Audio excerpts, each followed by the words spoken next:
Saudara-saudara yang terkasih dalam nama Tuhan Yesus Kristus, selamat pagi. Mari kita beribadah sejenak. Kita menyanyikan buku NDHKBP dari nomor 352 ayat 4.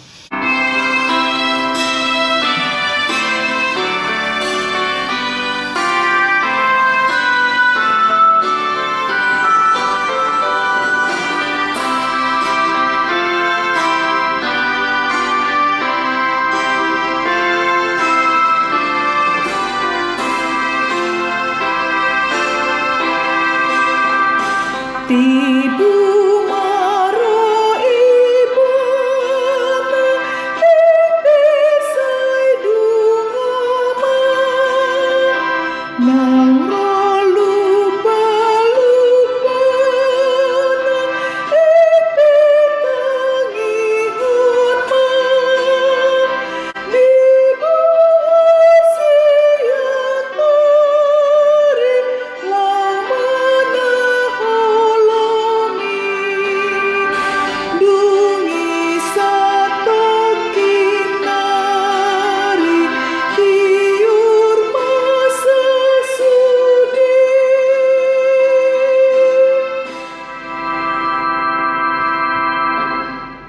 Kasih karunia dan damai sejahtera dari Allah Bapa dan dari Kristus Yesus Tuhan menyertai saudara-saudara.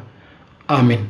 Saudara-saudara, firman Tuhan renungan harian Kamis 16 Desember 2021 dari Kitab Ulangan pasal 18 ayat 15 mengatakan, "Seorang nabi dari tengah-tengahmu dari antara saudara-saudaramu, sama seperti aku, akan dibangkitkan bagimu oleh Tuhan Allahmu. Dialah yang harus kamu dengarkan." Dalam bahasa Batak Toba mengatakan, "Panurirang sada songon awon patidangon ni Jakuba debatam siat tonga-tongami. Sian akka haha anggim ibana tama tangi honom muna." Demikian firman Tuhan. Saudara-saudara, kitab Ulangan berisi amanat perpisahan Musa. Di dalamnya ia mengulas kembali dan memperbaharui perjanjian Allah dengan umat Israel demi angkatan Israel yang baru. Mereka kini sudah mencapai akhir dari pengembaraan di padang gurun dan siap memasuki Kanaan. Namun mereka memerlukan pengisian kembali mengenai perjanjian, hukum Taurat, kesetiaan Allah sebagai suatu pernyataan baru mengenai berkat yang menyertai ketaatan dan kutuk jika tidak taat. Renungan harian ini merupakan nubuatan mesianis dengan berita seorang nabi yang akan menggantikan Musa untuk memimpin bangsa Israel. Allah berjanji mendatangkan seorang nabi di antara mereka. Bila bangsa Israel tidak mau mendengar firman Tuhan dan tidak taat, maka Tuhan akan menuntut pertanggungjawaban mereka. Tuhan sudah menyediakan banyak cara untuk kita, tetapi kita tetap mengabaikan Tuhan. Seorang nabi mengantar umat pada Allah. Tuhan memberitahukan kepada Musa mengenai sebuah nubuatan terhadap seorang nabi yang akan dibangkitkan di antara saudara mereka dari tengah-tengah bangsa Israel. Sehingga sebagai bangsa pilihan Allah yang telah menerima kasih Allah, yang telah dibebaskan dari perbudakan Mesir, mereka harus hidup sesuai dengan kehendak Allah. Mereka harus menjadi umat yang setia dan taat kepada Allah.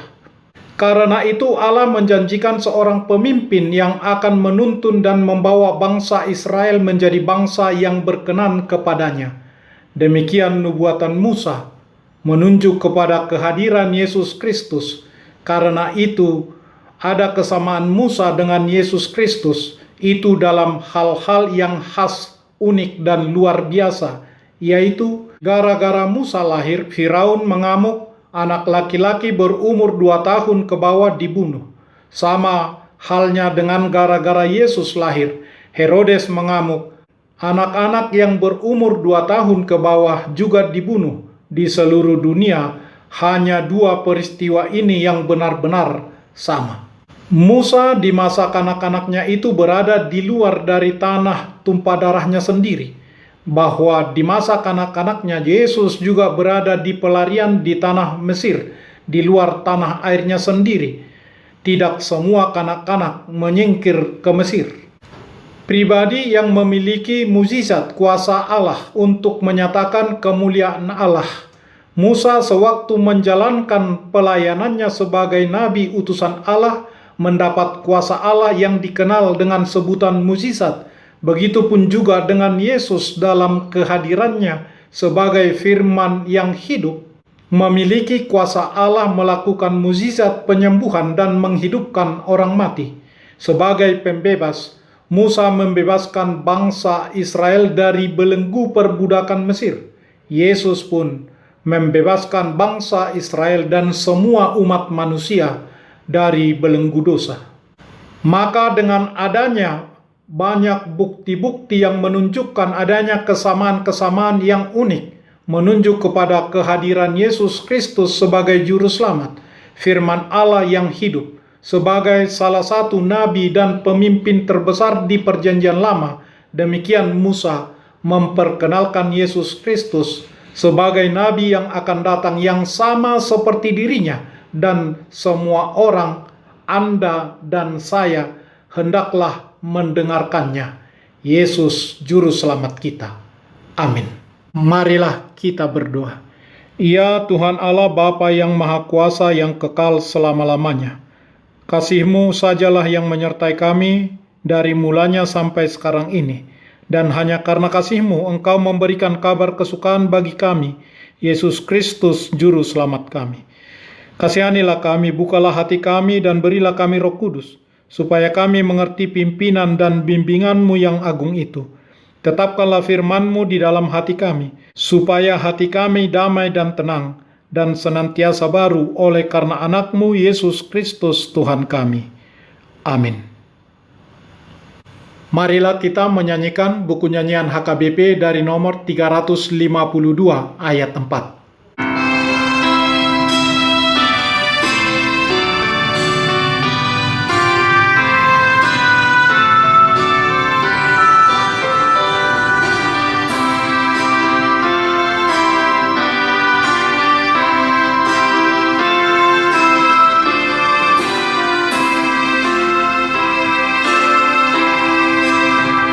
Sudah dekat waktunya, berjaga-jagalah. Dengarkanlah seruan, janganlah terlelap.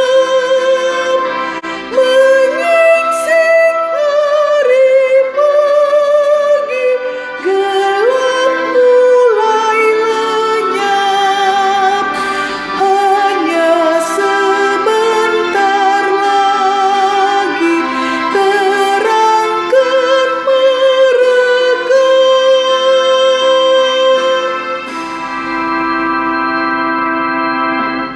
Kita bersama-sama berdoa dengan doa Bapa kami.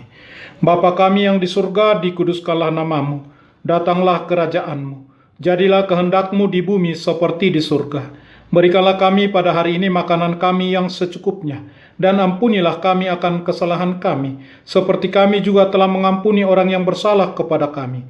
Dan janganlah membawa kami ke dalam pencobaan, tetapi lepaskanlah kami daripada yang jahat. Karena Engkau punya kerajaan, dan kekuasaan, dan kemuliaan sampai selama-lamanya.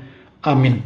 Anugerah Tuhan Yesus Kristus, kasih setia Allah Bapa, dan persekutuan Roh Kudus menyertai saudara-saudara. Amin.